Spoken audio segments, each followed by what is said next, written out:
Hello, good afternoon, everyone, or should I say good evening. I'm Polo, and I will be your host this evening.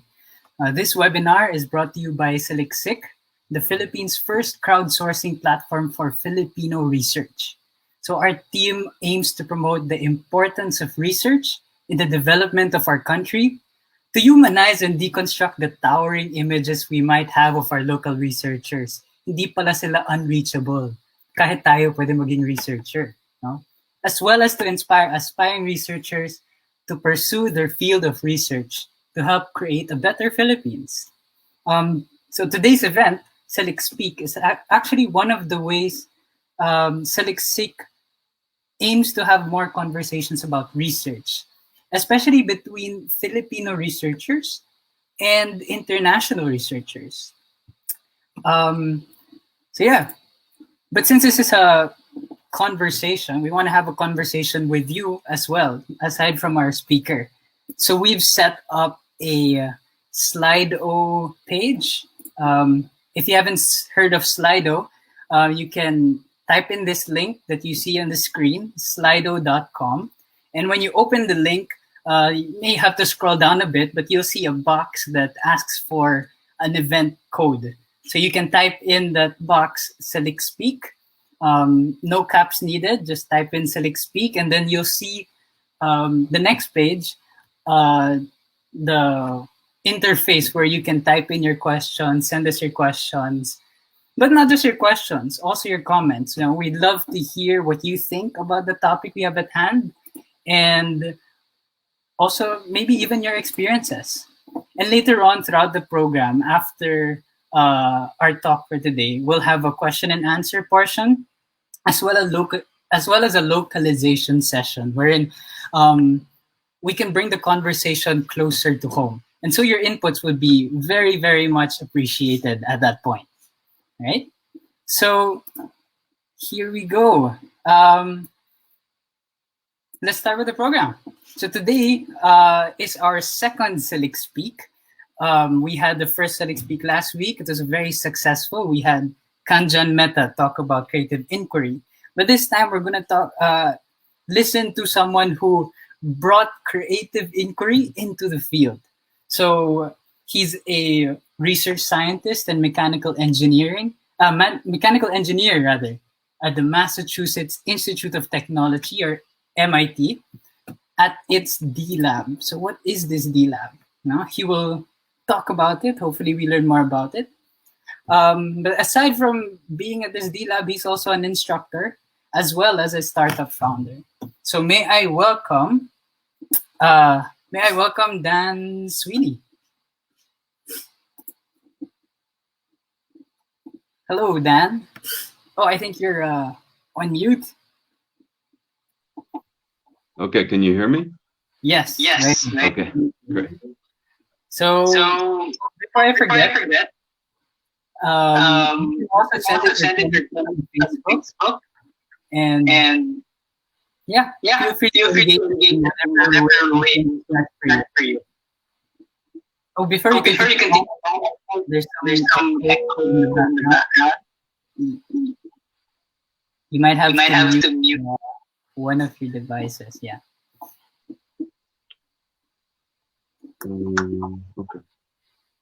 Okay. Either you might have laptop. Sorry. No problem. Okay? So while he's fixing it,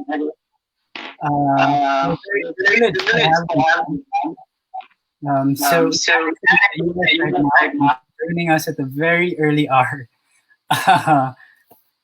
And so this is such a, very unique opportunity that otherwise we won't have. So we'd like to thank very much the Saliksik team for allowing us to have these types of conversations with the international community.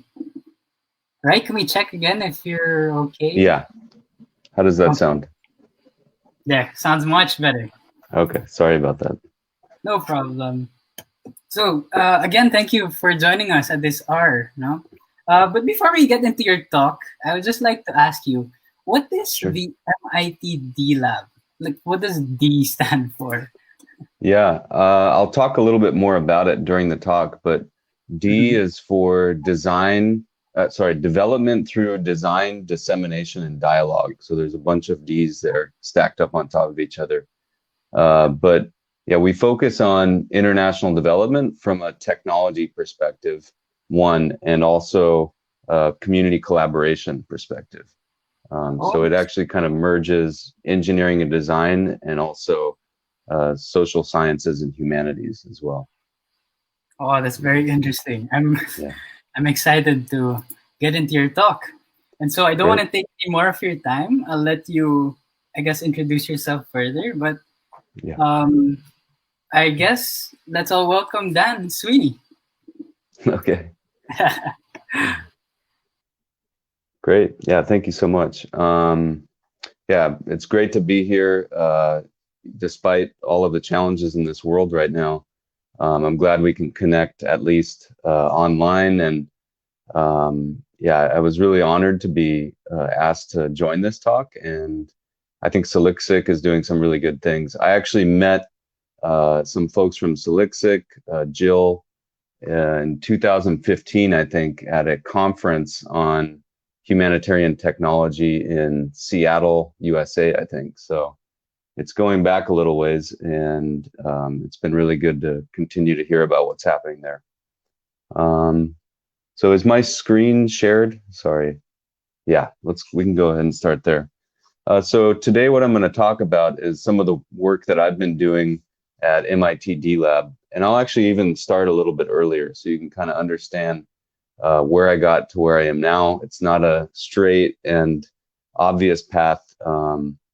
But what I'll end up doing is telling you about a few of the projects that I've been involved in during the recent years. So broadly, we're going to look at developing products and services for underserved communities and really doing that through a combined kind of research approach where we use a lot of conventional kind of rigorous research methods, but also maybe some that are less obvious, especially when it comes to working in the field. You'll understand why I put this photo up here in a little bit, but this photo is me and a group of students and some of our community partners. We're in this photo, we're actually mixing char powder and binder to make a clean burning fuel. And so this is actually one of the learning experiences that the students are going through in collaboration with our community partners. So not probably what you'd expect from an MIT course, but this is another part of their learning, and one I think a lot of students who take our courses find to be really valuable. So this is me, though, going back a bit further. This is when I was in graduate school. I grew up in a rural part of the U.S. And as a young kid, I wasn't really exposed to research and science that much. Um, Although I think in other ways I was doing a lot of work on a farm and out in the country and being outside a lot. My dream job when I graduated with a bachelor's in mechanical engineering was to work for John Deere. I really wanted to build tractors and especially engines. I was really excited to design diesel engines. I ended up doing different things, obviously, but in grad school, I worked on large scale experiments to convert waste and biomass, so sort of refuse that we kind of ignore in our everyday life, trying to convert those into useful fuels and other energy carriers. So right here, I'm standing next to an experiment that I designed and built called a biomass gasifier. So we took raw biomass, in this case, something like wood chips, and then produced something like natural gas from that in this big reactor. I was really excited. I got to do a lot of hands-on work. I did a bunch of experiments. Took much longer than I had planned, and sort of had to wrap up in a rush and try to get something meaningful out of it. But that was kind of my focus early on. Now, yeah, so this is sort of a little bit about biomass gasification. It's going to have some relevance later in the talk. So, but essentially, yeah, what we do is we take a fuel particle. So here's a little nugget of wood. And we're going to take it through a thermal process when we go through gasification. Some of you may already know about this, so it'll be a little refresh. But as we heat up that nugget of wood, that piece of wood, it goes through several stages. So the first one is drying, where all the moisture is evaporated. So that's our product during drying. Then we enter another stage called devolatilization, or you could call it pyrolysis. It's a similar process. So in this case, we produce what we call volatiles. So anything in the biomass that essentially has a boiling point above 100 C, above the boiling point of water. So volatiles come out of the wood, and part of those is what we call tars. And actually, this is what I really focused on for most of my PhD work, was trying to minimize tars. So you can imagine tars, they're kind of this sticky, oily, gooey substance, and they can make a real mess of piping and equipment after the gasifier. It becomes really expensive, actually, to try to clean up the gas and remove these tars. So I did a lot of experiments focusing on tars within biomass gasification. So finally, what we want to get is a lot of hydrogen and some carbon monoxide. We'll end up also with methane and CO2. But the combination of hydrogen and carbon monoxide is what we call syngas, which is sort of like natural gas. It's a combustible gas mixture. So this is a little technical. I was kind of focusing on one specific part of it. I really enjoyed it. But in my free time, I was actually spending a lot of time in another part of the country. So during grad school, I was in Salt Lake City, Utah, kind of in the middle of the country. Most people just fly over that on their way to California and pass by.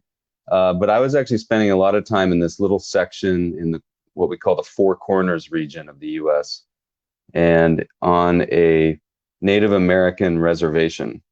So this was an interest I had in doing service work, and I was linked up with a student organization on our campus called Engineers Without Borders. So we would go, sorry, Polo? Oh, okay. Could you click on hide for a bit? Yeah. Oh, yeah, okay.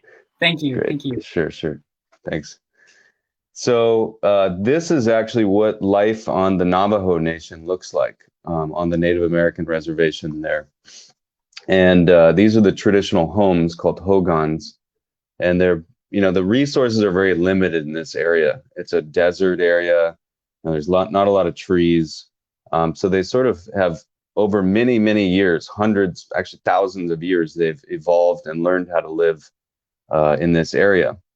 But it's a impoverished area. It's kind of overlooked by a lot of social and government programs. It's an area where people are struggling with a variety of problems.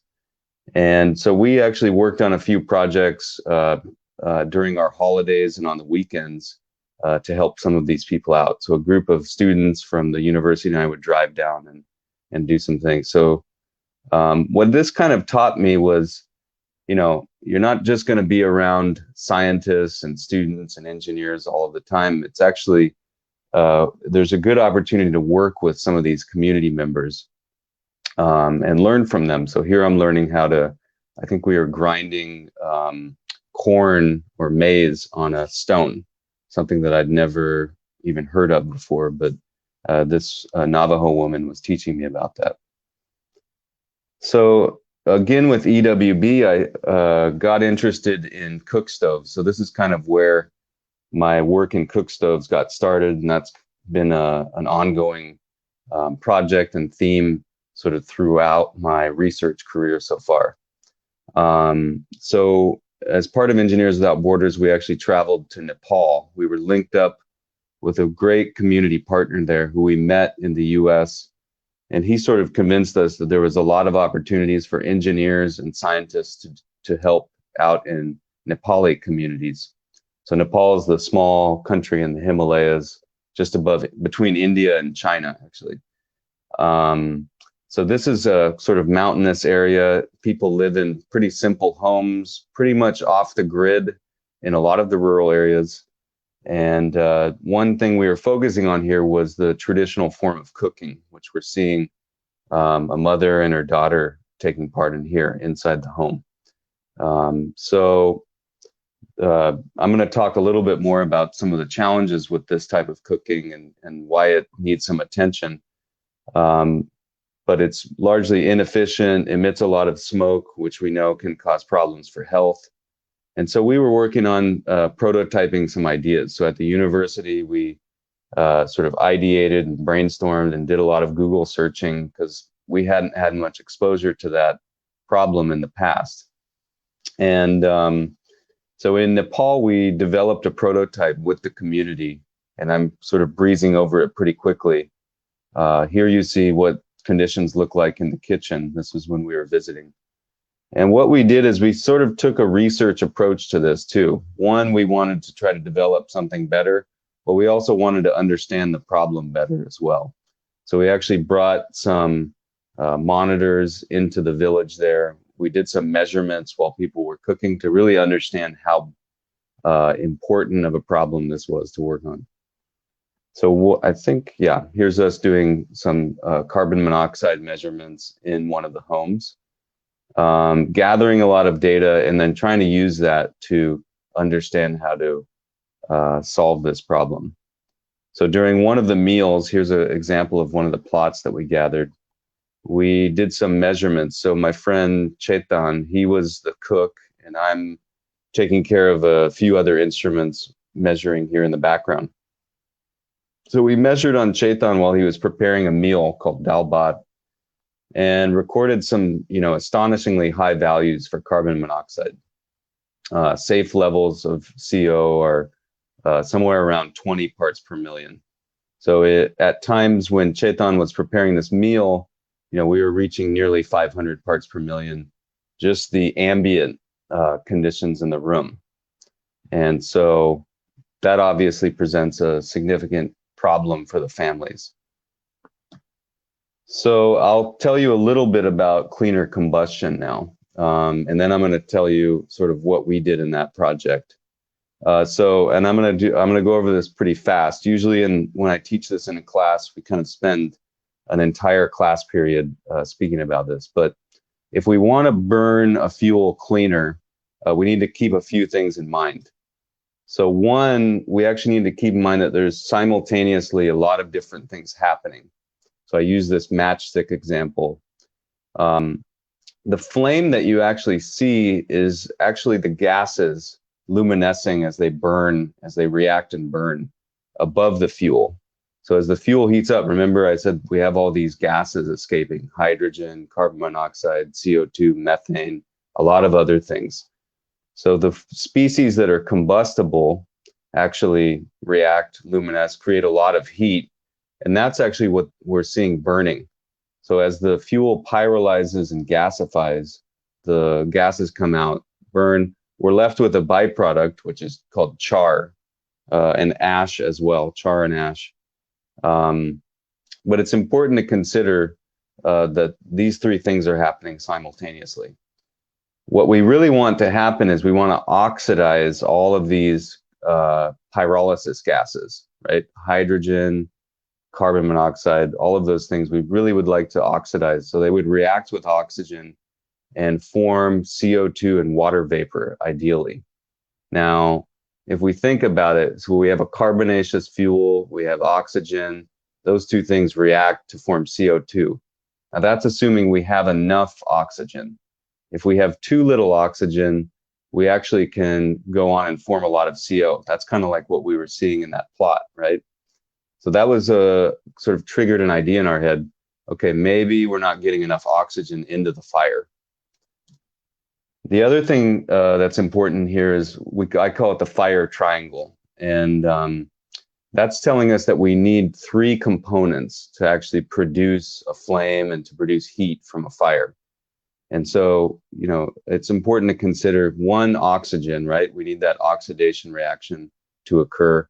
We need heat, we need some ignition source, and we need a fuel, right? So with only two of these, we won't ever have fire. Sometimes I was at the fuel station the other day and there was a puddle of gasoline And somebody said, be careful, that's about to explode. I said, no, we only have two parts of the fire triangle, fuel, air, but there's no ignition source yet. So we should be careful, but we're not in so much danger. The last thing about cleaner combustion, and this is going to come up later in the talk too, so let's remember all of these points, but I call it the 3 T's of clean combustion. So the first T, one of the T's is time. So what this means is we want all of these components, oxygen, the fuel gases, all of those should have enough time to react with each other, right? So these are all very small scale phenomena occurring. So there's a lot of mixing, a lot of turbulence and chaos, ideally. And with enough time, they should go to full completion, CO2, water vapor, those safe combustion products. The second one is temperature. So we know that the higher the temperature in your fire, if you're keeping a lot of the heat inside, we know that we'll reach cleaner combustion, right? The reactions will occur faster at a higher rate, and they'll go more to completion. The last T, and sometimes this one's kind of the hardest, least obvious, is turbulence. I actually mentioned it already, but so turbulence really helps because especially in these simple devices where we don't have a forced draft, we're not pushing air in, we're relying on natural or buoyant flows, natural convection to draw in air into the fire. So we actually end up in kind of like a laminar, some of you maybe know about the term laminar flow regime. So that actually can create, big regions around the flame that are either fuel lean, like there's too much fuel and not enough air, fuel rich, and other regions where we're fuel lean, too much air and not enough fuel. So we really want to try to mix and swirl those together. So if we can actually activate the 3 T's along with the fire triangle, we might have a chance to have cleaner combustion. So here's just quickly the stove. So I really enjoyed doing CAD also when I was in grad school and a student. And so I did some CAD modeling of our concept, which we ended up developing in the village called Kumari. So I'm just going to really quickly go through the design. It's called a rocket stove. So we have a fuel and air inlet in that lower horizontal section, then a vertical combustion chamber, and then our cooking pot on top. So here's a little bit about the construction. We wanted to try to make it from locally available materials as much as possible so that somebody could either make their own or you could imagine a small business in the village producing these. So here's a cross section, and I think I kind of animated it.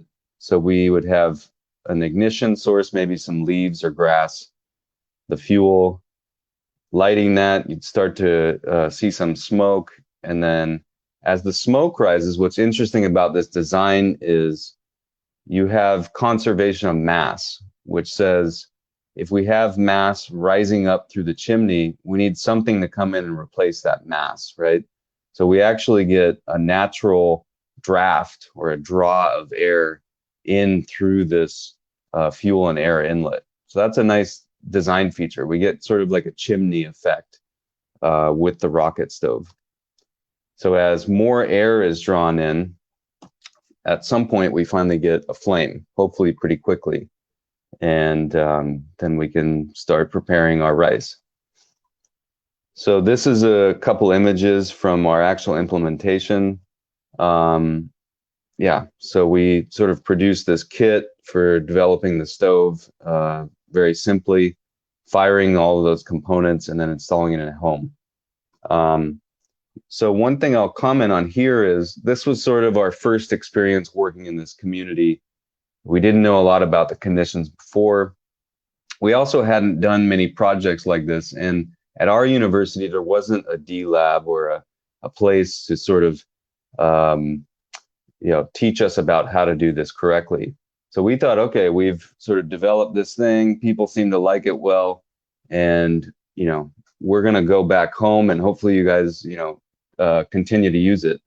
And we heard later, people tried it out for a while, but there were a few things that they didn't like about it. And a few of these were construct and use, but largely, people continued with what they were doing. And that's sort of a theme in a lot of technology for development projects. You'll see that, technology is designed in a lab and then brought to the field. And sometimes it turns out a little differently than the engineer, the researcher, the business person thinks. So I think it's important to acknowledge that. At this point in time, I was still working on this industrial kind of research, and I was doing these development projects sort of on the side, right? Like moonlighting, volunteering. And I really wanted to spend more time working on those. I thought, there's more that we can do. It seems like I learned something from these previous projects. And so this is actually when I kind of decided to change priorities. And as a researcher, it's kind of scary to do that, I'll say. You think I've invested so much time into this one topic and developing expertise in this topic. And now I'm thinking about changing. Is that okay? Does that mean, career suicide or something? I'm here to say that it doesn't, and you can make a pivot like that. And actually, you can bring a lot from what you've done in the past into what you're about to do. So for a while, I was kind of searching, volunteering on some projects, sort of wandering a little bit. And it turned out D-Lab, I lucked out because D-Lab was looking for somebody with a background in biomass combustion and gasification. So I applied immediately. I, really wanted to do this. I thought there was a lot I could learn from being in a group of people like this. And so luckily, I've been at D-Lab since about 2013. And we've been working on a bunch of projects. The lab itself has been around, I think, since the early 2000s, around 2001. And it was founded by a woman, Amy Smith. So you see Amy here working on a bicycle machine project in Guatemala with a community. And Amy's real focus is, the community should be a part of the design project.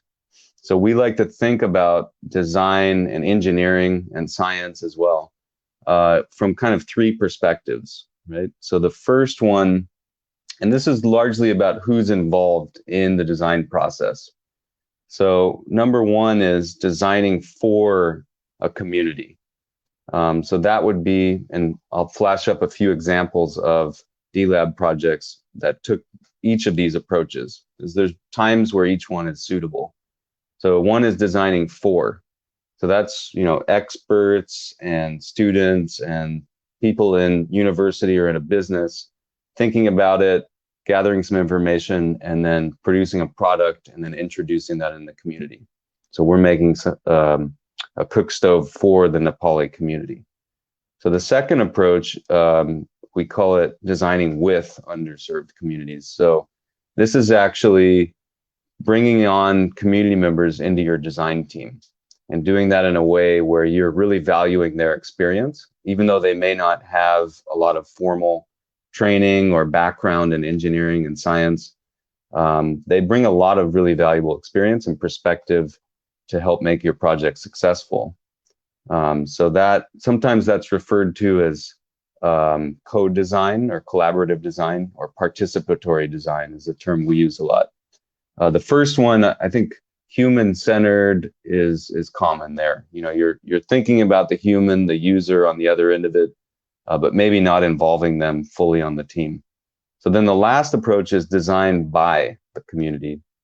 So this is when community members have sort of been inspired, or they have an idea, they have a means to work on that, execute that, and develop a product or a technology to meet some of their needs.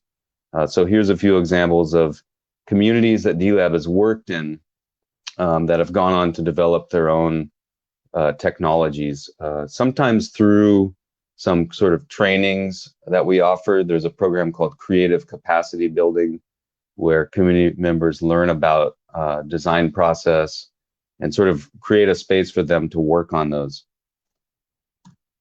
So real briefly, I think I've kind of already gone over this, but we like to, in all of our projects, we sort of implement what we call participatory design process. And probably in your courses, you've seen something like this. I think there's a lot of variations, but it sort of takes a circular approach. You start out, you're gathering some information and insight, trying to learn about, which problem should I work on? And once I know a little bit about the problem, what are the constraints that people are facing? What are the needs that the community has? So speaking with people is a really important part there.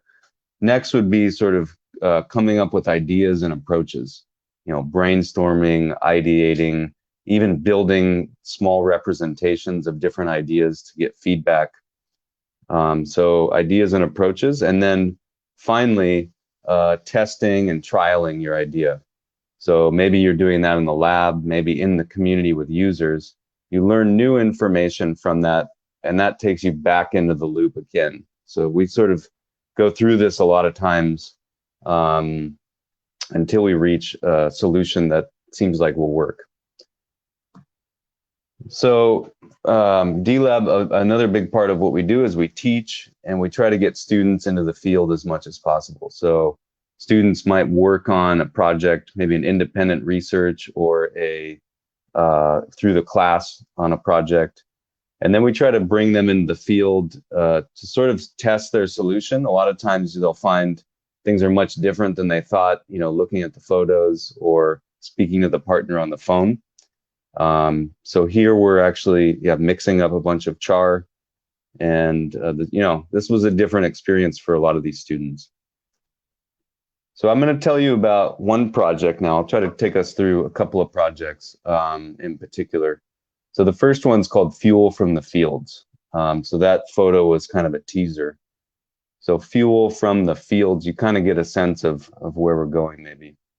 But the main thing we were addressing here is household energy, and in particular cooking. And we're really looking at people who are transitioning away from traditional fuels, sort of as they get more income or they start to value and put more attention to their convenience and their time. Households will usually transition from traditional fuels up to transition and what I call advanced fuels. And one area, especially where we've done a lot of work in East Africa, Sub-Saharan Africa, charcoal is a very dominant fuel, especially in urban and kind of small towns. You find a lot of people using charcoal there. So this is the fuel that's made from wood, and you sort of burn it in a low oxygen environment. So I'll talk a little bit more about that, but users typically will start out with firewood, advance on. Finally, these more advanced fuels are, cleaner burning. Typically, they're more, they're faster. Can prepare a meal in a shorter amount of time. So yeah, I think that's all I wanted to say there. Now, one of the urgent challenges I think that's brought a lot more attention to cooking is the issue of deforestation and sort of change in land use. So back in time, we had a lot of forest coverage all over the world. And so these fuels were more readily available. So as populations have increased, we see more landscapes kind of looking like this. It's not only cooking fuels that are causing this issue though, right? A lot of, land change from forest to agriculture is a huge contributor to that too. One of the areas that we worked in early with this project was Haiti. So this is an island in the Caribbean. It's actually, the island is divided into two countries, Haiti and the Dominican Republic. And actually what we see here is the border. So both of those countries, one has a very more progressive conservation approach to forest resources. So you can see the Dominican Republic is relatively greener than Haiti, that has less policy focus on preserving forests. Haiti also consumes a huge amount of charcoal. That's sort of the preferred fuel there. So that was one of the initial places where we started working on this project. And you can see this is one of the traditional ways that people produce charcoal.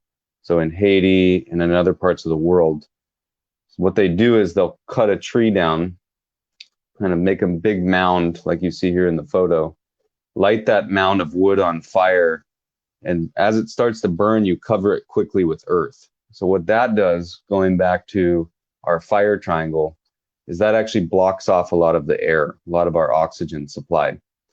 And in this case, then we get very incomplete combustion, and we actually produce we produce a lot less heat and fire, and we produce more of our char product. So the charcoal is the residue, and that is used for cooking. So a couple of trends that I'll just point out. So you can look at the trend of the population using solid fuels for their energy needs. So we see a lot of people in sub-Saharan Africa. Haiti is this little red dot compared to the Dominican Republic. Philippines, there's some people using solid fuels. So fuels like wood, dung, charcoal, crop residues, those kinds of things. Now that correlates pretty well with the next picture, which is the average annual rate of change of forest cover. So in a lot of those same places where people are using solid fuels, we see depletion of forests for different reasons, not just fuel usage, but that certainly contributes. Now, we've done a lot of work in Uganda, which is one of those countries with a lot of change. So Haiti was an initial location. Uganda has been a subsequent location. And this is what cooking looks like in Uganda, traditionally. So inside the kitchen, you'll see often 3 stones. So this is a 3-stone fire. And basically, you would make a wood fire underneath that and prepare your meal resting on top of the 3 stones.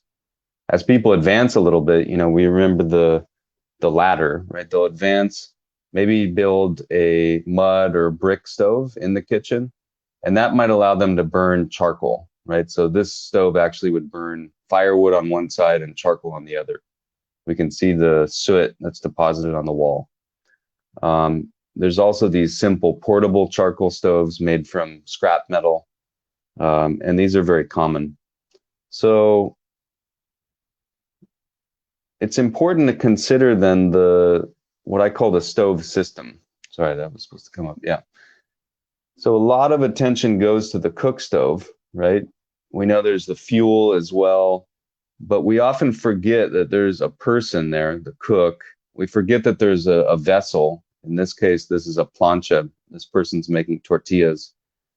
And there's also the kitchen. So if you just focus on the stove alone, kind of like what we did in Nepal, we neglect some of the other things, right? If you improperly design the stove, it may not meet the needs of the cook. It may not be compatible with the available fuels and cooking pots. And the kitchen may be ventilated. It may be poorly ventilated. It may not even be a part of the regular house. It may be in a separate place. So it's important when we're in the field to sort of get a sense of the overall system, and especially the cook, right? I mean, if she doesn't like it, then there's no chance it's going to succeed. So when we were working on fuel from the fields initially, this was Amy and her class. So it's actually one of the first projects in D-Lab.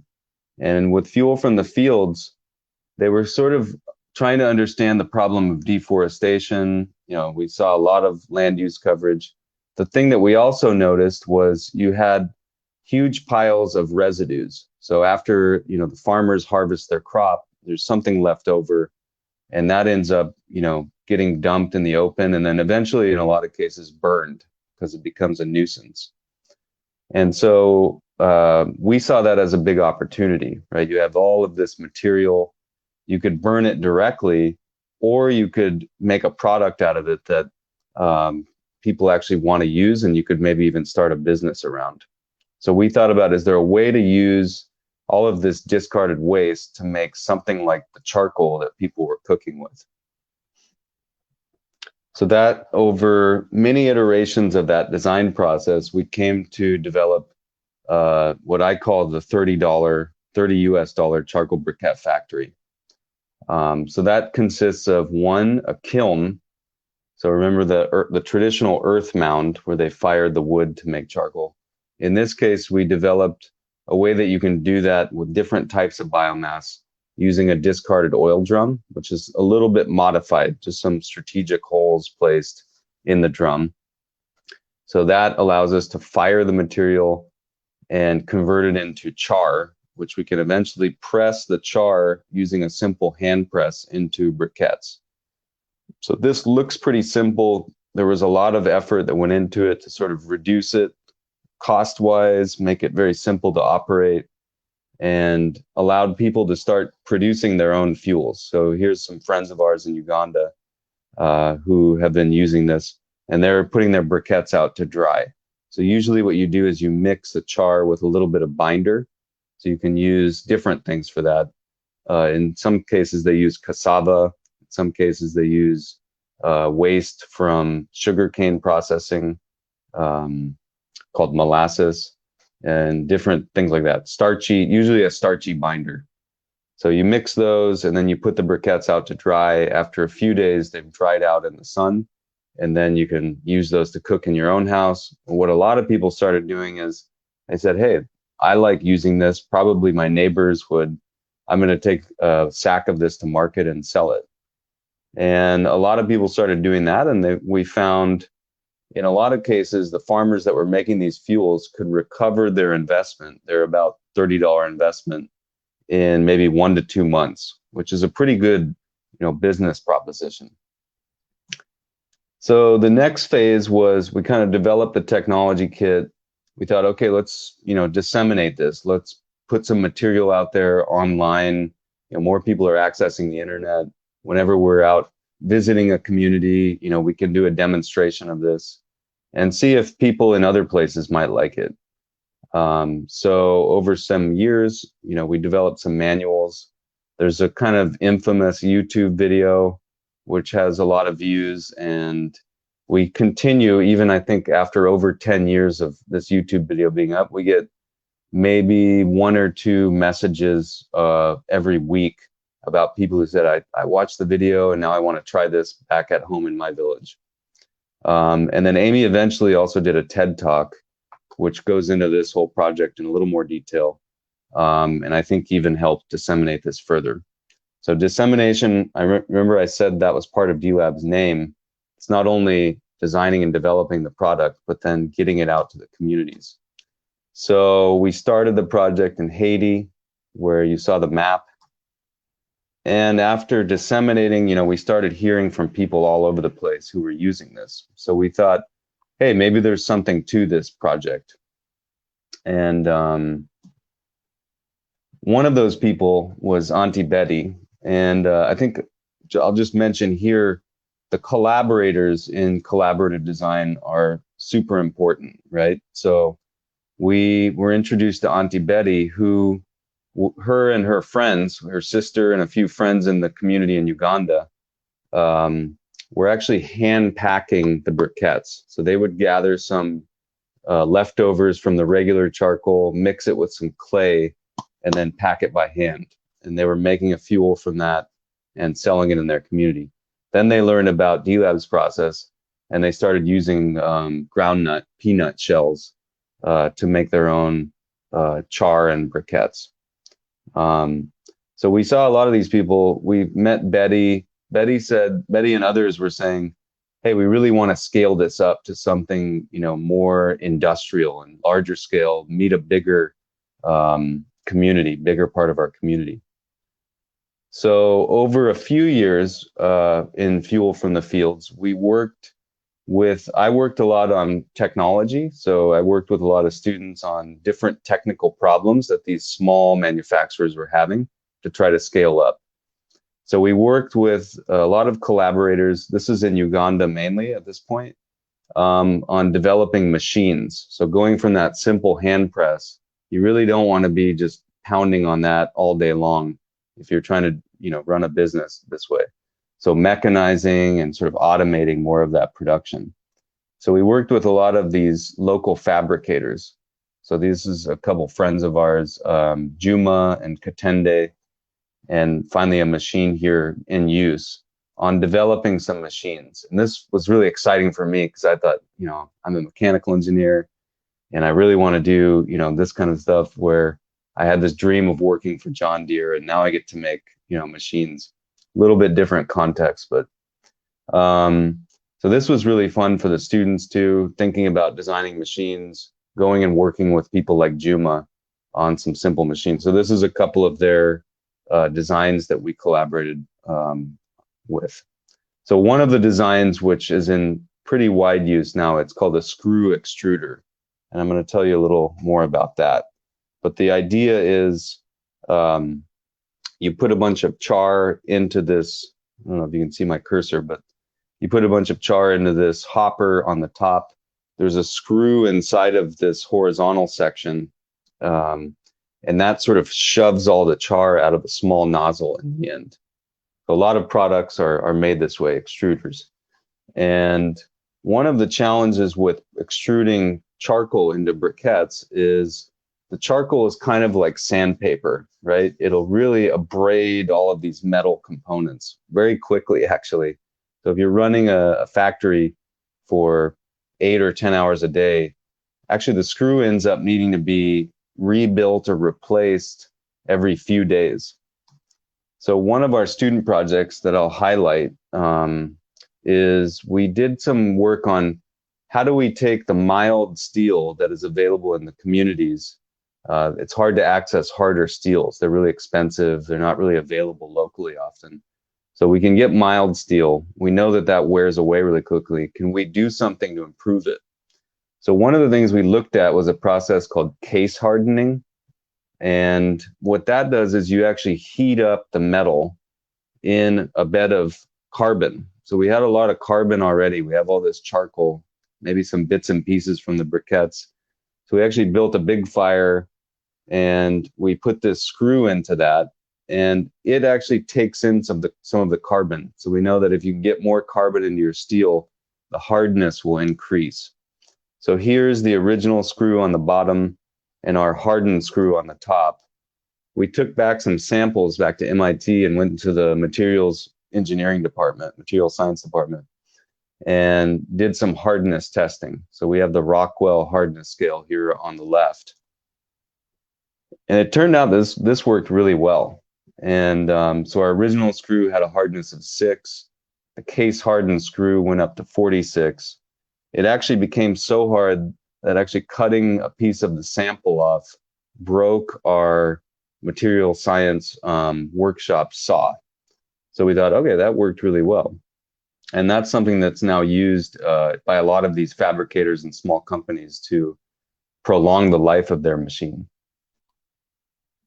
So overall, we focused a lot on scaling up. So initially, it was sort of demonstrating a simple way to get started.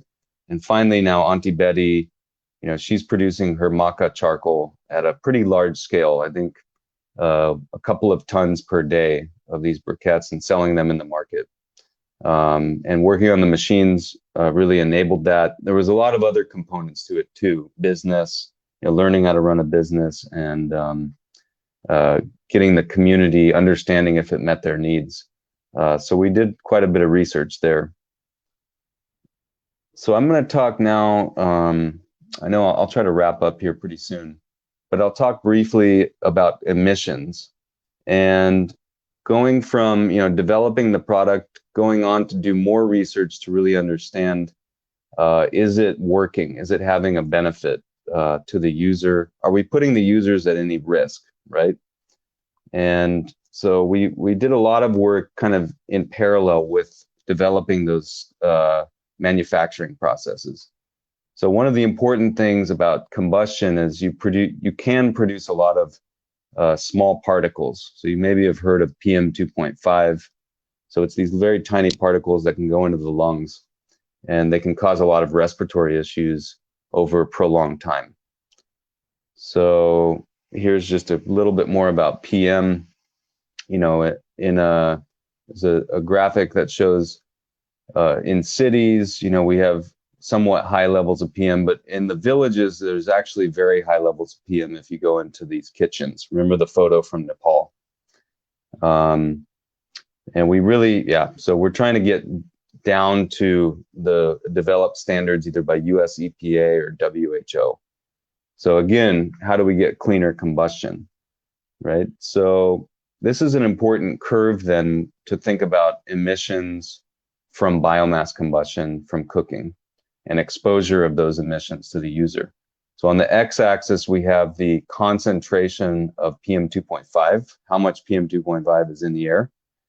And then on the y-axis, here we have the risk factor of developing pneumonia, but this could be any sort of respiratory disease. And one of the interesting things here is this inflection, right? So once you get down to a relatively low level of PM, the risk starts to drop quite quickly. But above that, you maintain relatively high risk up to a very high concentration. Now, if we overlay cooking technologies down here below that, approximately where they could achieve reductions in PM. And we see the traditional versions over here on the right, the three-stone fire, open fire. The rocket stove is sort of somewhere in the middle here. And on the end, you have gas and electric and solar cooking with very low emissions. Charcoal ends up being pretty low as well, which is good if you use the right cook stove. But overall, the trend that I kind of see is as you go from traditional to these cleaner options, there's a lot more cost to the user, and there's oftentimes a behavior change associated with that too. So that's important to consider. So we really want to get down onto the left side of this curve, past that inflection point, but doing that can be challenging. Yeah. So in order to try to understand the briquettes, we did a lot of product evaluation. So I built a little lab basically from recycled materials that other labs didn't want to do measurements. And we actually built a version of the lab that we can pack up and take out into the field to do some field research. So this is in somebody's kitchen. And this is another lab at UC Berkeley where we went and collaborated on some research. So here's some of our lab results, and I'll just briefly walk you through these, but the top two are particulate matter over time. So we see the total concentration of particulate here in this plot on the upper left.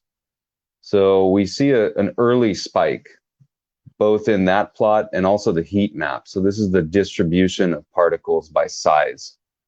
And we see a big spike early on, right? And that's often the ignition period in the charcoal, when you're lighting up the charcoal. After that, the emissions really drop off, right? So this taught us that, maybe we need to focus more on the ignition part to try to make this safer for the user, or we can maybe rely on these companies communicating more clearly to the user about lighting up outside. I'm just going to pause. I need to plug in my phone before it. So I hope, can you still hear me okay if I'm like this? Okay, hopefully. Yep. Is the sound okay? Yes, it is. Okay, and on time, or how much time should I continue for? Maybe 5. Yeah, okay. So I'll wrap up in 5 minutes, yeah. So, so we knew that early on there's a spike, we need to address that. And some of that could be through communication to the users, some of it may be through design of the product. So far, it's been challenging to solve that problem. We're working on a few concepts right now, but more, the user sort of develops an understanding of that. When there's smoke, I should probably keep my cook stove outside. The other thing, this is the lower plot, is we noticed that the different types of PM, so organic or black carbon or salts and metals, when we burn our charcoal, actually, those are very low. And the important one actually is black carbon. So black carbon is, scientists have recently found that it's a very strong climate forcing product. It has a huge impact on global warming. I think they're saying it's about second only to CO2. And so with our briquettes, actually black carbon is very low, mostly because we've actually driven off a lot of the things that produce black carbon when we make the charcoal. For the user, they're not exposed to a lot of that but the manufacturer of the charcoal may have an issue there.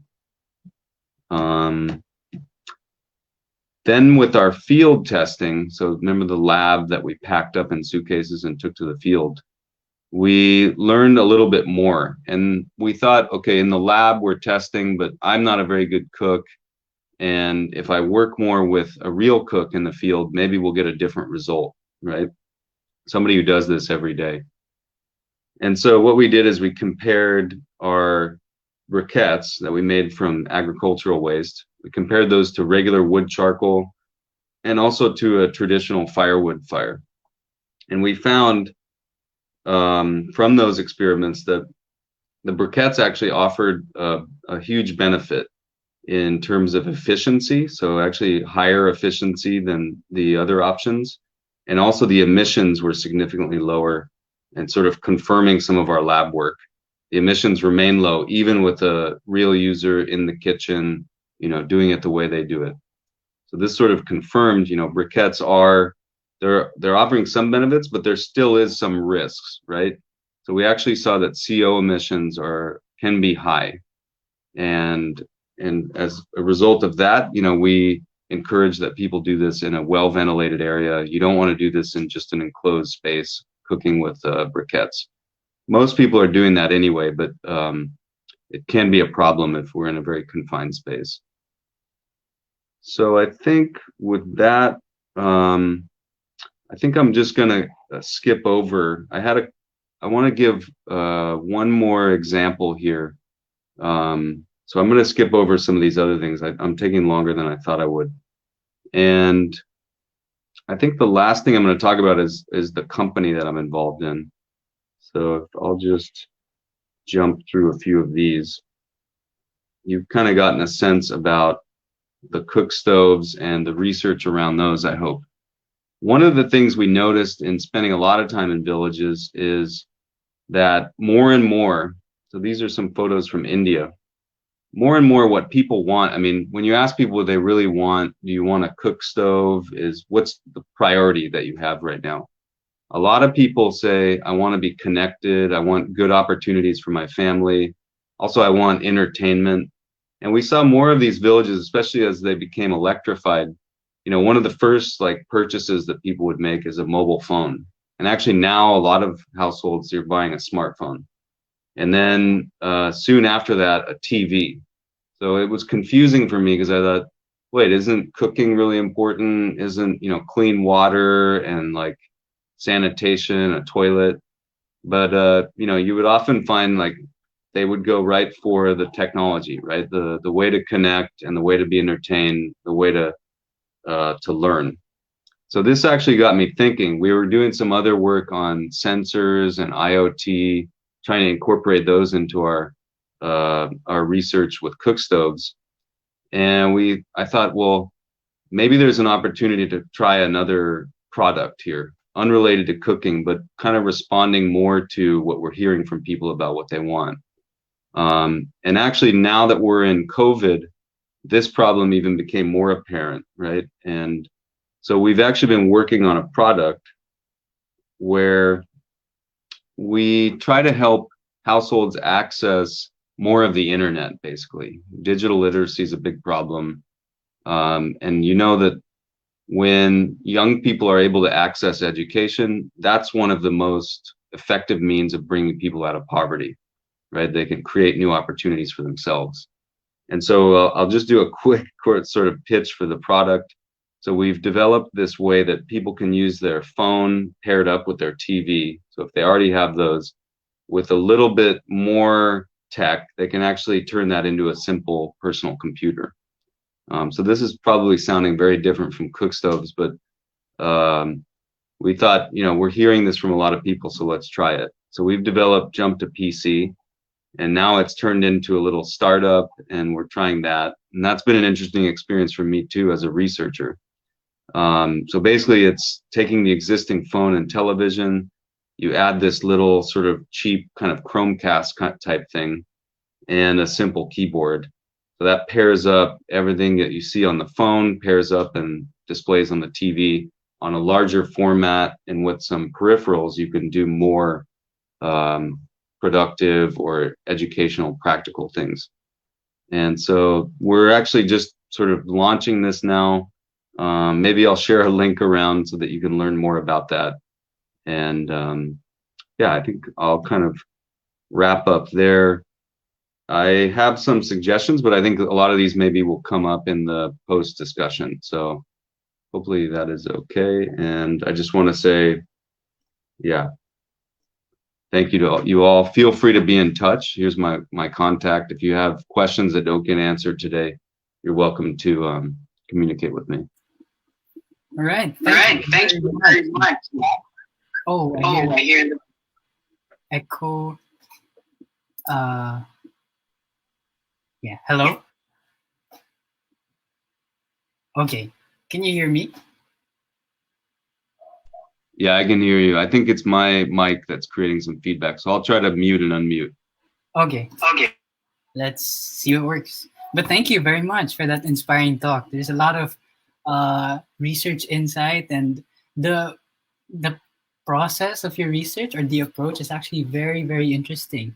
So I guess now we'll start the Q&A. And to get the questions rolling, I guess we can start with, based on the D-Lab design approach, like which portion or which step is the most crucial and which is the most challenging part? Yeah, no, that's a good question. I think, all the steps are very important. That's why everything kind of links together. Maybe I'll go back and pull up the slide, right? But I would actually say, in my opinion, and different designers and engineers may have a different opinion, but in my opinion, actually, this very early step in gathering information and insight, especially in the cycle where you're framing the problem, can be really important. That sort of sets the tone for where you're going to end up, which direction you'll take in the future.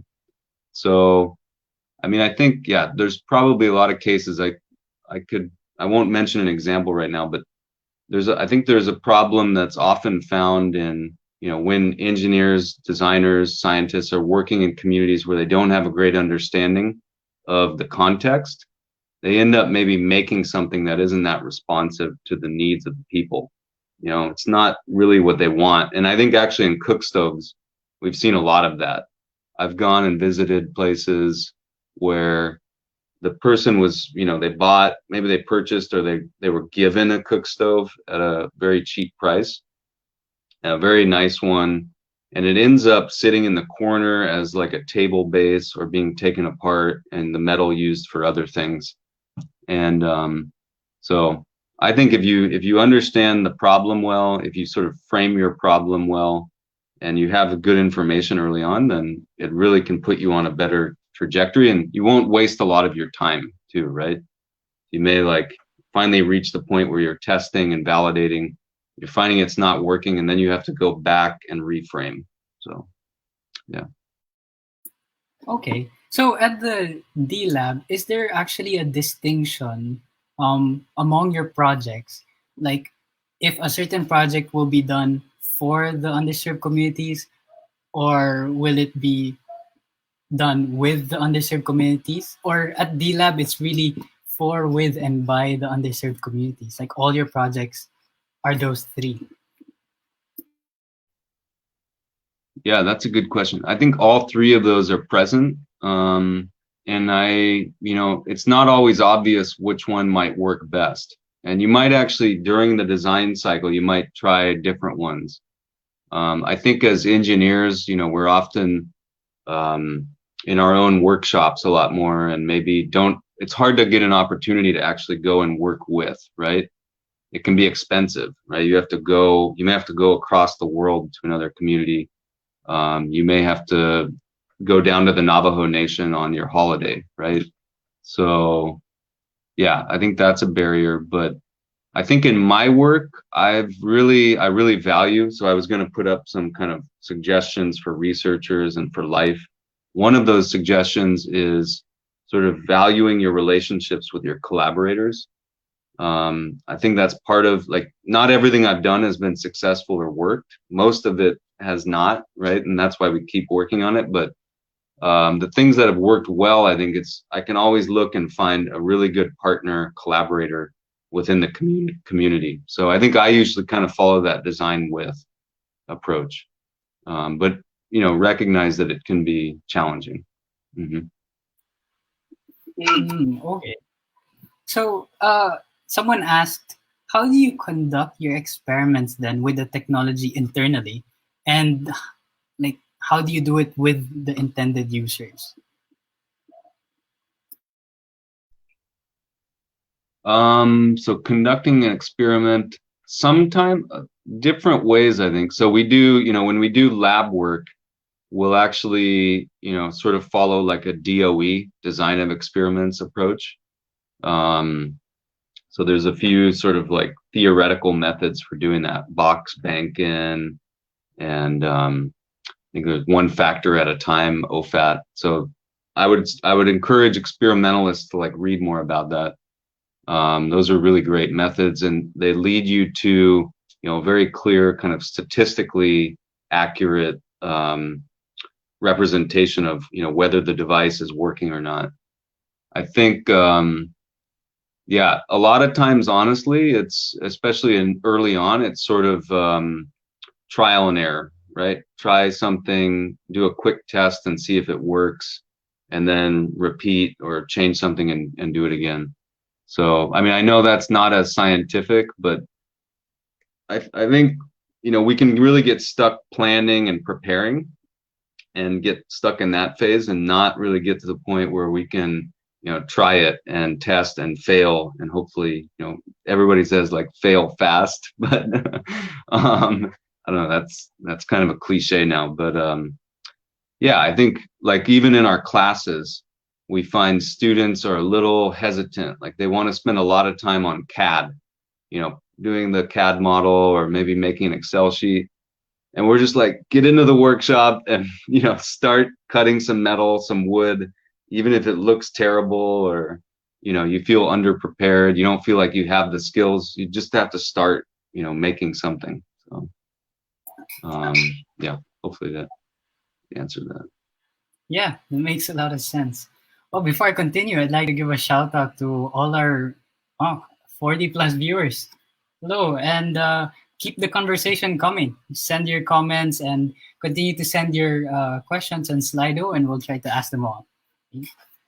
As a follow-up to what you just said about starting, right? Get going and failing fast, but getting off CAD and getting into the field. Maybe can you describe to us the very first project you did with an underserved community abroad, or like more or less the experience that you had getting from that design stage to actually going out to the field? Like, how was your first experience like? Yeah, I think the first one of like real kind of substance was the visit that I explained in Nepal. For that one, it was a little, didn't know what to expect initially. And I'll say it was a little awkward going to the community. All of a sudden we appear in this community. Most of the people there had never left Nepal. Maybe a lot of them had never even been to the major city in Nepal, Kathmandu. They'd always been in the village. All of a sudden, there's these people who've come from somewhere outside, and we were sort of in the spotlight, and it felt like a lot of pressure on the one hand, like, okay, we really need to figure something out here. There's not just messing around, in our workshop anymore. So I think things became very real at that moment. I think also, I think one thing I tried to do in that experience was, not just stay focused on the project, but sort of, I remember just kind of wandering around and visiting people and just to see what they were doing, and even actually trying it. I spent a lot of time cutting grass, actually. So they use a simple little kind of a knife or blade thing by hand to cut grass for the cows. And I thought that was really interesting. It was a tool that they had built themselves. So I was really fascinated with the tool, but also the method for cutting, right? Like they were really efficient, and I was really slow. And I actually cut the tip of my thumb off at one point with this thing. And they, were laughed at me at first and then realized that it was serious. But so I thought, that actually built a little bit of relationship with a lot of those community members. They said, "Oh, this guy, he'll cut grass. That's good. He'll carry a load on his head."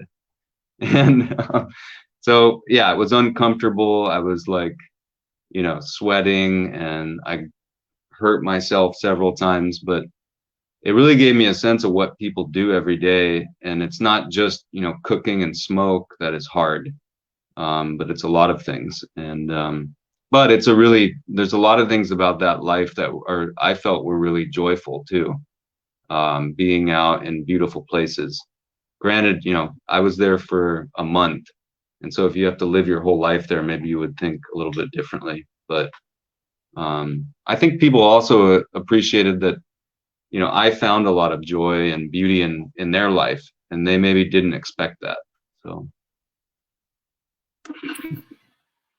it's such an interesting experience when you actually get to immerse yourself, right? But I guess one concern that may come up is that you're a foreigner, right? Going into a foreign country.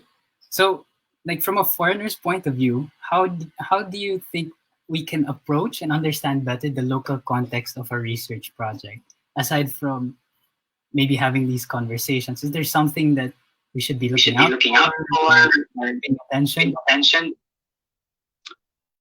Good point. I think it's really easy to come in with a different mindset, and if you don't have empathy, you're not willing to sort of get out of your comfort zone, it can be pretty awkward.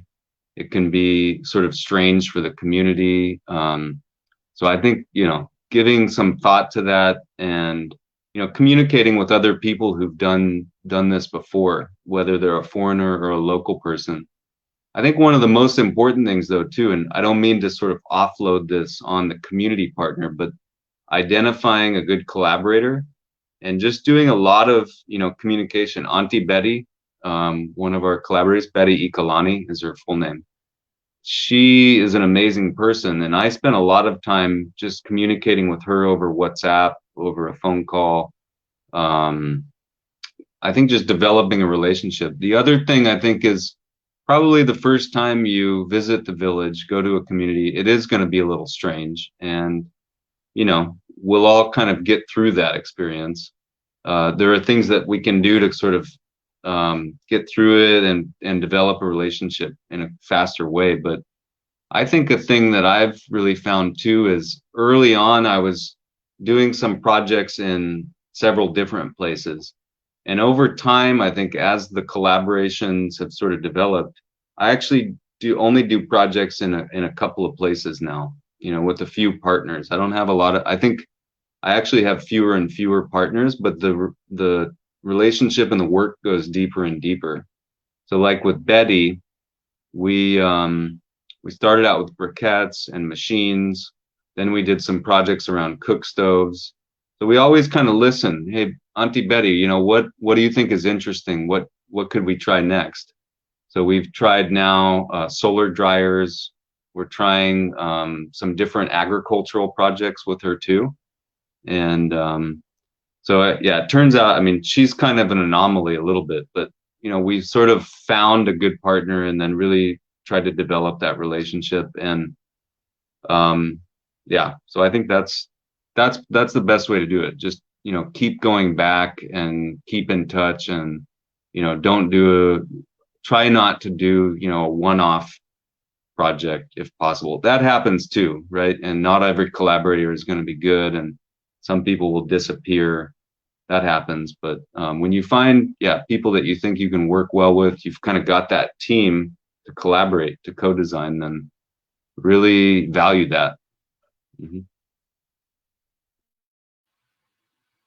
Yeah, actually, that's a good point. It's very important to have someone where you're working with that local context who understands it, who understands you too, and is able to design with you. I guess that's the whole principle of co-design, right?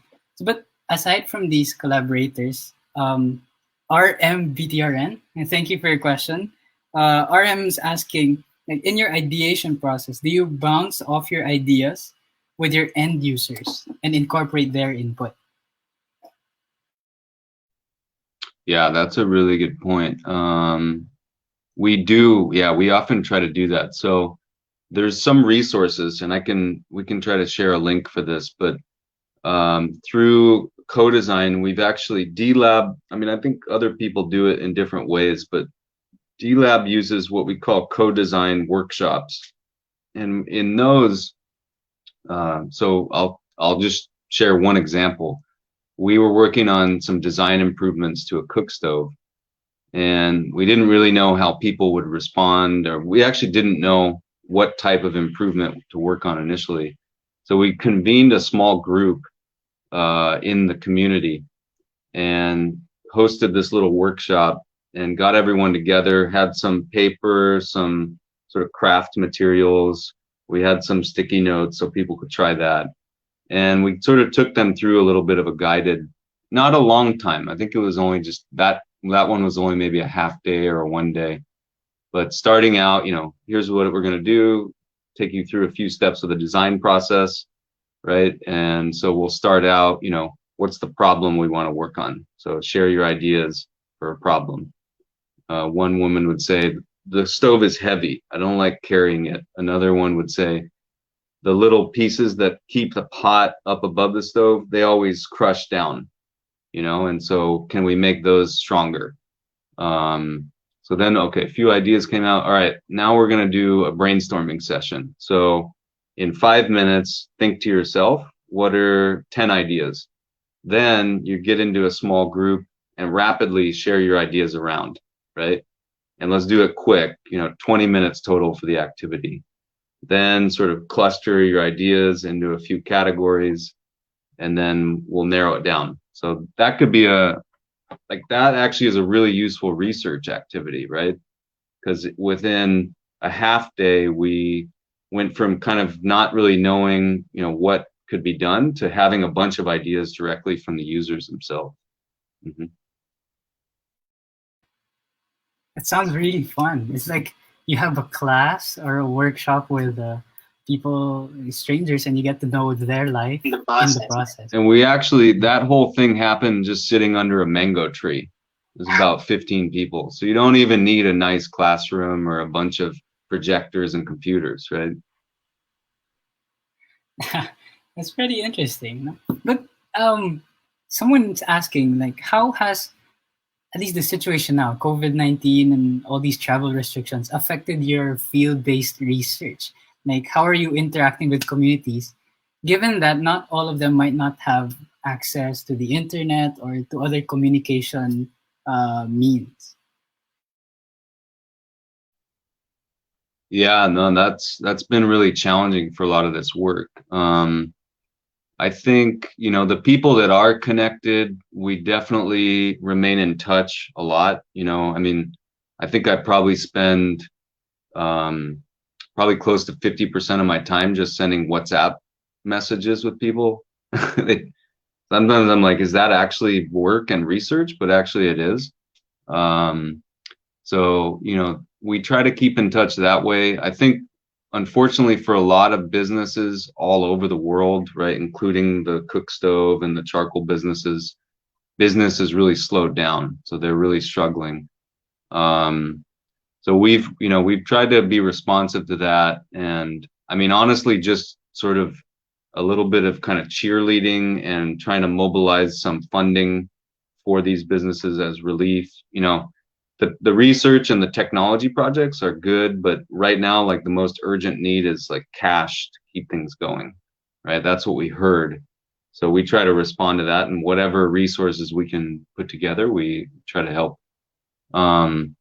For myself as a researcher, it's actually, even though I'm not able to do a lot of research, it's actually given me a little bit of time to kind of go back and sort of finish up a few things that were remaining from many years ago. And like, I have a couple of papers now because I'm at a university, I need to also consider that as part of my work. So so publishing a little bit and trying to look back at like some data sets that, you know, we went and gathered a bunch of data and then we ran out of time and couldn't finish the project, right? So I think that's a common thing. But so I'm trying to make good use of that. And then I hope that effort that I'm doing now can, you know, benefit future projects. So once we get out of this, assuming that we do.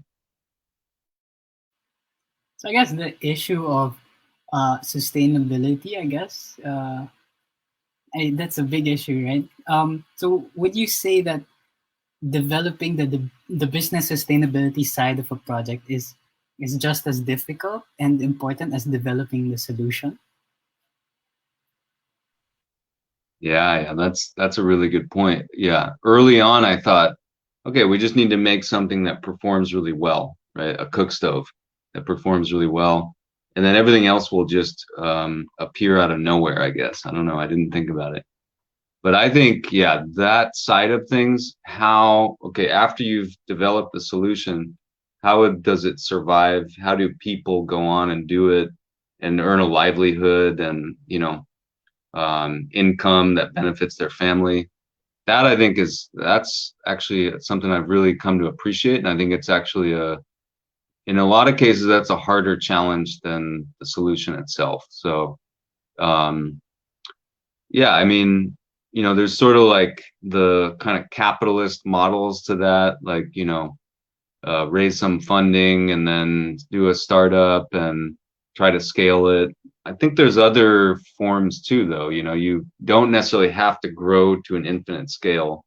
You can reach sustainability and get some income to support yourself and sort of serve your community too. So, but that is a big challenge. And in a lot of cases, like in some of the communities we've worked in, people just haven't been exposed to those skills. And actually, I'm very new to that too. Like, how do you do bookkeeping? Once I register a business, I'll have to pay tax. And how do I do that? Right. And it's like, okay, like if you can get those people on your team, that's great. If you have to learn how to do it yourself, like we try to also support a little bit on that side of things too. So we have some, not really researchers, but some staff in our lab that kind of have expertise in entrepreneurship and helping people start a business. So yeah, but that part of the incubation is really important too. I guess that's one of the goals of Saliksik, right? Aside from crowdfunding, we're trying to build the community of Filipino researchers to help support each other. And like as far as Saliksik's history goes, it's Saliksik's founders are really just a bunch of people interested in promoting this common goal with different skill sets that got together and really helped each other to build what we're experiencing now. Right? Yeah, I'll just say I really like Saliksik's model. When I learned about it, I guess it was late last year, early this year. I actually immediately went and tried to find something similar, like in some of the communities where we work, because I was like, this makes so much sense, and it would really help a lot of people, researchers, but also, you know, crowdfunding for small businesses or projects is such a good idea. And I feel like, especially right now, you know, a lot of people are struggling, a lot of businesses are struggling.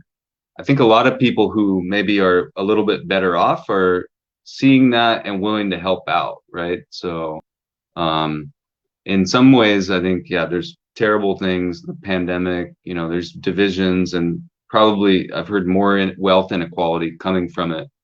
But in other ways, yeah, I think there are, you know, people who have some means to help and are doing that. And I think we've actually seen a lot of that. And so I think Saliksik's model is really great. And yeah, I really appreciate you all doing that. Yeah, thanks. So guys, if you want to join, feel free to message the page and we'll be glad to accommodate you or include you in our growing community, right?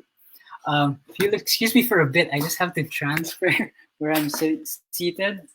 My laptop's about to die. But I think if you look at the comments that we've been getting, someone actually mentioned that there's a current research here in the Philippines where they're studying the use of water hyacinths for use also in energy generation. And someone's asking on Facebook from Kim Bautista, is it possible to use grass cuttings for charcoal? Like a lot of grass cuttings are produced and just dumped where they are cut. Maybe we can utilize that. Yeah, that's a good idea. We've used some grass cutting type materials in the past, and you can make charcoal out of those. So different materials will kind of have different properties, which sort of change the characteristics of the briquette. I know that's confusing, but so basically, like the composition of your raw material in terms of the chemical composition ends up carrying over into the final briquette. So it's kind of like not all charcoal is the same. And that's a lot of that's due to the raw material. So with grass, one of the things we found is it has a lot of inorganic matter. So organic is the stuff that ends up as charcoal. The inorganic usually ends up as ash, right? So when we burn the fuel, the wood or the briquettes, all the ash that remains at the end, that actually comes from the original material, right? And with grass, it has more ash, like than say wood or coconut shells or peanut shells. And so that means it'll be a little less powerful when it comes to the fire. The intensity of the fire won't be as hot, which may not work for some types of users, but actually there are users who want that type of fuel too. So one of those users that we found is chicken brooders. These guys that grow baby chicks to sell. The chicken brooders actually want something that burns slow and low heat, slow and low. And so a high ash fuel actually creates that environment really nicely. So the grass could work well for that. Chicken brooders they're actually a huge consumer of charcoal. So. Very interesting. So maybe Kim, you can contact Dan. We'll flash his contact details later on, and maybe you can note them. And if you're interested in getting to that project, maybe you can collaborate with Dan a little on the science behind that. Right? Before I continue, thank you so much to everyone who's been commenting. Miss Natalia, Miss Jill, also, Sir Tito. So keep them coming, especially now that I'm going to try and sort of drive the conversation towards a more local setting. So maybe like change, I guess, the flow for conversation to try to tackle some issues that we experience here in the local context in the Philippines, right? I just remembered though, someone was sharing with me, this is in line with the grass used and the hyacinth research. There's actually in a province here in Siargao, someone sent me a picture of this makeshift oven where they had coconut husks on top of the oven. And that one actually was their fuel for baking pandesal or our breads. So it's very interesting, right? So anyway, I just wanted to share. Yeah, that sounds really cool. Yeah, I think I've seen some designs kind of like that. So, yeah, making use of what you have available. The coconut shells are actually a really good fuel. So, yeah, that's good to see. Mm-hmm. Yeah, speaking of, I guess, sourcing local, one of the challenges we have here in the Philippines, I guess, is getting government support or funding for our research and also accessibility to other resources that we might need, right? I mean, Saliksik is there to help researchers get funding, right, through small crowdfunding stints. But like, I guess one of the main concerns is how can we approach people to give us the funding or give us the support to actually conduct our research, right? Yeah, that's yeah, I appreciate that you're bringing that up. Yeah, I don't think we talk a lot about that, right? You go to a conference and everyone says, I did all this amazing work and here's the results, and probably half the people in the audience are like, who gave you money to do that? You know, like so no, I think that's important. And you know, we actually, especially in this type of work, this type of research, you know, there you can't, even in the US, like you can't go to the government. There aren't very many agencies that support it, right? We have like USAID, but they don't really work with universities. They work more with foreign governments. So um yeah, it's actually difficult. And we kind of piece together little bits of funding, you know, from a lot of different sources. And I guess, yeah, so, you know, philanthropy is one way, sort of like foundations that exist are another way. It is a lot of work. And I actually, you know, unfortunately spend more time than I want to thinking about that, right? And I think that's, you know, a lot of researchers have that burden on them as well. Um, I think one of the ways that I've found to be effective, again, is I'm kind of going to go back to this collaboration part, is that when I'm alone, kind of trying to think about a concept or something that I could get funded or writing a proposal, you know, that's difficult. And when you don't have other voices to brainstorm with or learn from, um, yeah, it's hard to come up with kind of new innovative concepts. But when you do have those collaborators, one, they can bring other ideas and you can sort of build a concept together. Two, you can access a bigger network, right? So I was collaborating with somebody in Kenya and they knew about a bunch of opportunities that I didn't know about, right? So I think, you know, just having a wider net and casting a wider net and you know, keeping your eyes open for things. I mean, I think the crowdfunding thing is a great idea. I'll just be honest. Like I went to our admin at MIT in D-Lab and I said, you know, I just learned about Saliksik in the Philippines and there's a similar thing here in the US. And I think like some of our students could, you know, get some funding for their projects because we often just sort of bootstrap and scrape things together. And they actually crushed it. They shut it down and said, you know, this is a whole process and we'd have to know where all of the funding comes from, who are all the people. So a lot of these institutions, you know, make some of this hard too. So I hope researchers working with Saliksik can, you know, not have to face that. Unfortunately, that's something we had a challenge with. Um, the other thing I think, which I don't do a great job with, is you need to like keep a presence, whether it's social media or online. You really need to get your work out, right? So I've definitely talked to funders, you know, people I've written a proposal to, and they said, you know, we see your proposal, but we don't see any trace of you doing anything in this field online, right?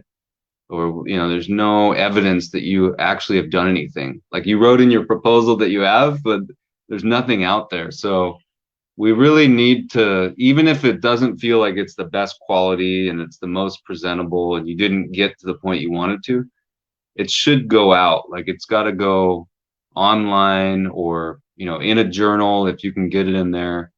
But even if you can't get it published, you know, just put it as a blog. Like I actually read a lot of blogs, right? And you wouldn't often think like that's a very valid like form of literature to inform your research, but it really is. You know, there's some researchers who write great blogs and you know, they tell very honest stories. And I think that people pay attention to that. And that at least puts you on the map in your field. So there's a big barrier to doing that. And sometimes as a researcher, we don't feel the confidence or the, you know, it's never good enough, right? We're never really satisfied with our own work. But yeah, you kind of just have to get over that a little bit and put something out there.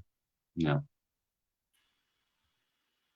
Well, actually, here in the Philippines, right, it's one of the social media capitals of the world. I mean, Filipinos are very active. What do you think about using Facebook or Twitter to as a medium for that kind of publishing your work online that you're suggesting?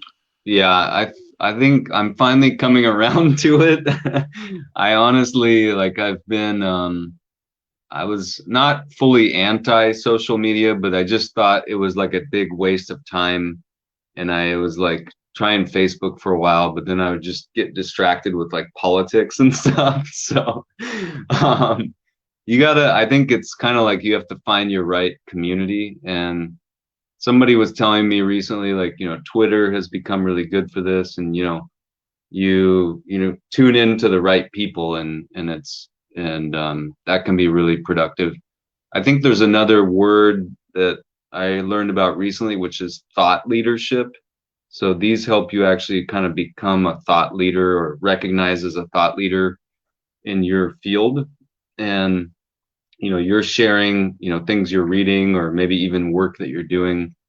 And you have a lot of people that can, without a big barrier, right? They don't have to read your full article, but they can learn a little bit about what you're doing. And so again, I'm not doing a good job of it. And I kind of have some small circles where I do some social media, but I think, yeah, that's just a part of life now, and researchers have to fit into that. And I think a lot of people are, especially like, yeah, new researchers who are already used to that. It's pretty easy for them. I know I'm not that old, but I kind of, in college, I think Facebook was just starting when I was like finishing college, undergrad. So I didn't grow up with it, and it's a little harder for me to kind of justify or understand how to use, but social media is important for sure. When you mentioned thought leadership, what came to mind were the influencers here that we have in the Philippines. Although they might not be like very academic, I think that's actually a good instrument, I guess, that we can utilize now. As researchers. We can, if we have friends who we know have more influence online, I think that's a good means to get our message across too, because they have a strong following already, right? Yeah, actually, I'll share one more quick story. Sorry, Polo, if I can.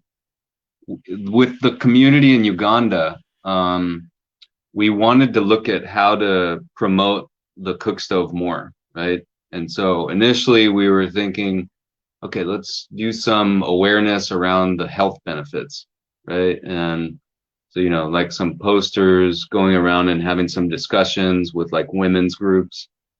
And that didn't seem to be very effective. So one thing actually we're trying now, which I think looks like it's going to be way more effective, is we met a local musician once, like a hip hop musician there. And this guy had a song which in the local language, but it kind of translates to he's talking, yeah, about another person being, very hot, and I'm interested in you. So we decided, let's sort of remix that song where instead of a person, it's the stove. And so, hot stove, and I love to see you, on fire, and like all this.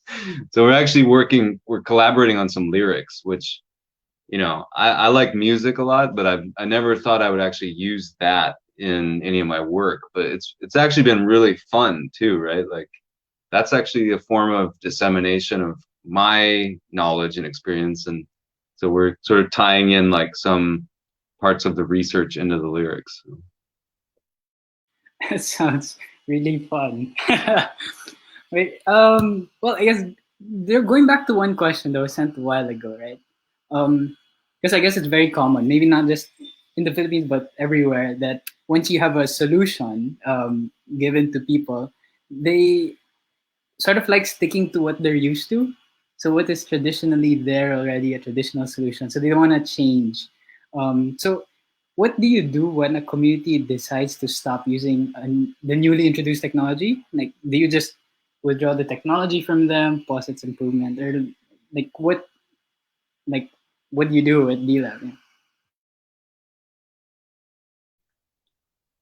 Yeah, that's a good question. And I think it just happens. That's a pretty common thing that happens.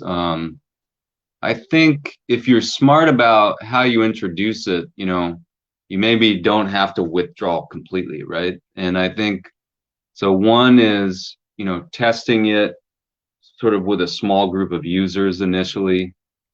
So we often, we have one, use it yourself, right? So I actually have done a lot of cooking with charcoal in the backyard, or back at home at my parents' house. And so just kind of getting a sense of what are some of the challenges people might experience. So try to become a user yourself. Like with that PC thing, I actually do a lot of my daily work just with my smartphone and a monitor now. And I actually learned a lot about, okay, this is terrible. I would never use it. We need to change this. So then I think, yeah, work with a small group of users. I think that's kind of obvious. When it does, not turn out well and it sort of fails, I mean, you kind of can make a choice okay, we tried and let's shift to something else. I mean, I think that's fine. And, there's no sense, like we say, don't beat a dead horse, right? You can continue trying to force this or make this work. But you're, maybe not using your time well. So you may move on to something else. You may decide, let's try another cycle, right? Okay, we got some feedback. We learned that, people don't like the product because of A, B, and C, right? And so let's try to address those on our next cycle, right? So that's our information insights. Let's brainstorm again about how we address those, design some tests to validate whether those solutions will work. So, but yeah, I mean, that can sometimes just become an infinite loop, right? And you never reach the end of it. But I think, yeah, that's another suggestion I was going to make to the group is try to make your work as responsive as possible, right? And what does that mean? So the community has needs. Try to continually understand those, maybe through your collaborator, maybe through some visits occasionally, but respond to that too, right? Because I know at times in my research, I've just been zoned in on, I really want to just reduce carbon monoxide. I know that's really important, and I'm going to ignore everything else I'm hearing. And, I mean, carbon monoxide was an important thing to work on, but, there are a lot of other things that we were hearing about the cook stove that we should, not ignore. So always try to be responsive and get that feedback as much as often as possible, So again, as a researcher, I'm speaking from myself and some other people that I've talked to, but we want to kind of stay in the lab and really try to perfect the product or the whatever we're working on, right? And only when we feel that it's perfect do we want to introduce it and reveal it. But the truth is, as an entrepreneur too, okay, we don't have time for this. Let's just get the MVP, right? The minimum viable product, and get it out and see if this works. I think researchers should do that too, right? Get something that, is a alpha prototype and put it out with a few people. Yeah, I guess as a last question, going to the other side of the spectrum so we just talked about how community, what if they don't like it? What about how do you approach a project if the community has a certain level of expectation, right? Especially if they look up to you to completely solve their problem.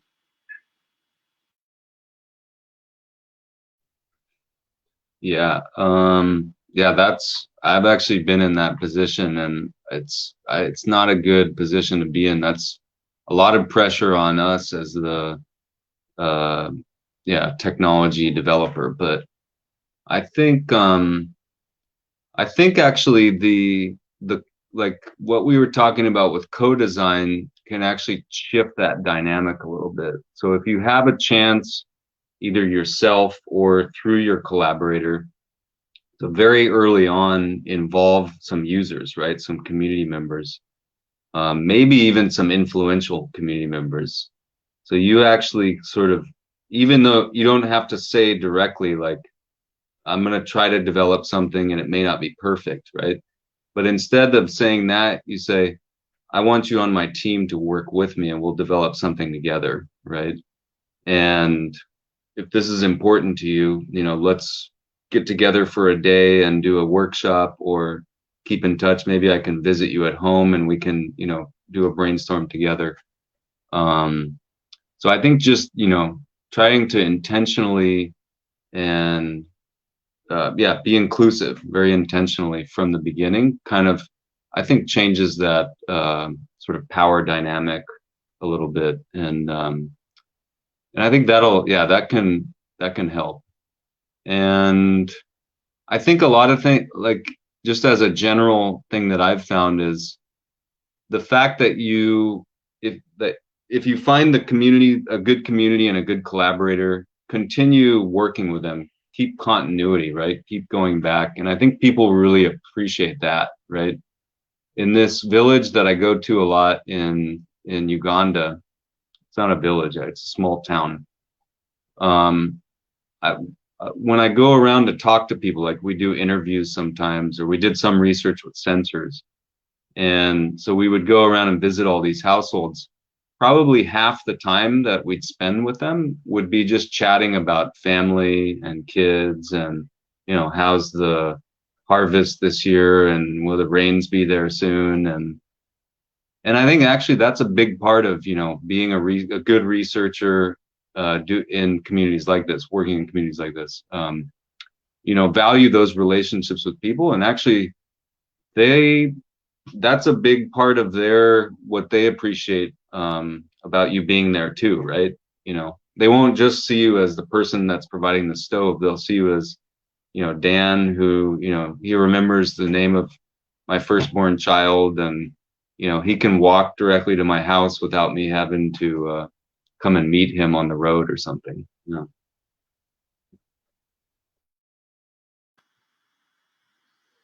Okay, thank you very much. Thank you also to everyone who sent in comments and questions. Those are actually very insightful questions that you sent in. But in as much as we'd like to accommodate them all, we actually went over time. But so we'll be flashing now some contact details, ways you can get in contact with Dan, just in case you have other questions, comments even, or maybe even collaborative ideas, right? To interact with Dan. Can we show that slide? Yeah. And so, Dan, I guess to wrap up, is there maybe a message that you'd like to say? Um, well, if you'd like to plug anything, but also maybe to give us a short message on maybe why we should do research for underserved communities, and I guess why co-design or the participatory approach is actually very beneficial. And I think we can close with that. Okay. Yeah. Thanks, Polo, and everyone. Thanks, Saliksik. Thank you so much for having me and everybody joining. Like Polo said, feel free to be in touch. You can find me and my contact on the DLab website, or this is, I think, the ResearchGate profile. But yeah, feel free to be in touch, and it would be great to talk about some collaboration, or if you want to bounce off some ideas, or if you need help connecting to somebody, I'm happy to do that. I think I think to close out, I guess, I think as a researcher, a lot of us are drawn to doing something that benefits society.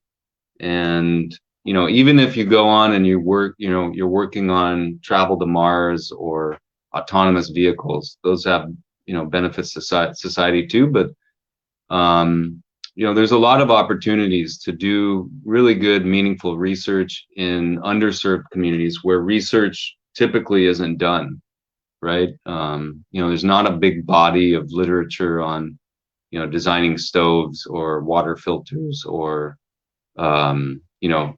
case hardening of metal screws, right? So I think, you can be a researcher, you can contribute intellectually, you can write, peer-reviewed journal articles. Even a lot of universities now are saying, we want our students to have these experiences too. And it's important for them as, engineers, scientists, business people to get exposed to these projects while they're students. So I'm really glad that shift is happening. Maybe the funding needs to catch up some more, we hope. And yeah, so I think, there's a lot of opportunities I think also thinking about it a little bit from a business perspective. I think a lot of these underserved and sort of low income or communities living in poverty, a lot of businesses sort of pass them by and just assume, these are like charity cases. They like free things. They, we wouldn't expect them to ever buy nice products, right? And I think that's totally false. And, even though they have little to spend, they're actually, living in kind of a frugal life. They are very careful and strategic about where they spend, right? And they do have something to spend. And it's actually unfortunately, it's a big part of the world that lives on, less than a few dollars a day, right? So as a business person, I think there are opportunities there. And it may not be like whatever the VC people say, like a 10x or 100x company, but you can start and run a business serving these communities with quality products, and they will see value in a good quality product, and they will, even if it takes some time to invest or save up and buy, or they have to do some financing to access it, like, they will make a purchase. So I think for business people, for researchers, there are still a lot of opportunities there, and I'm happy to talk about any idea you might have. So, thank you so much. Thank you so much again, Dan, for that very deep, very insightful, very inspiring conversation that we had tonight. It was long, but I think very worth it. Right? And we want to thank all of you again for joining us in this event, and we hope to see you in our future events.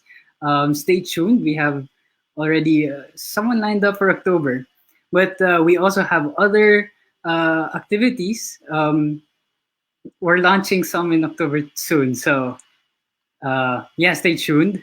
And we also want to thank our partners, HEED and Make Sense, for partnering with us in this event.